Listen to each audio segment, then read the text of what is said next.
Grabe naman ang effort ni Doc. Ganyan talaga kaming mga masisipag. Diba?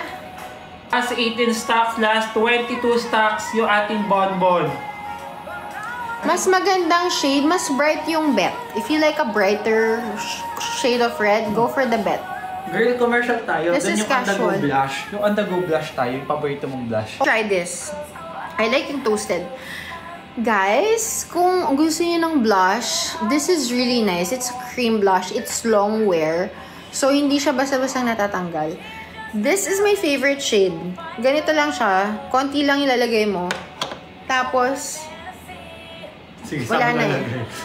Ayan. For the cheeks to cheeks. Ganyan siya.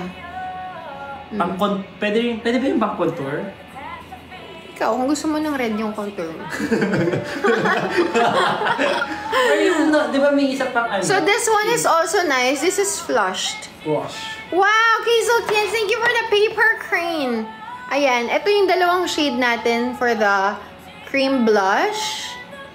Toasted and flushed. I like the toasted more. Yung nasa taas. Yan.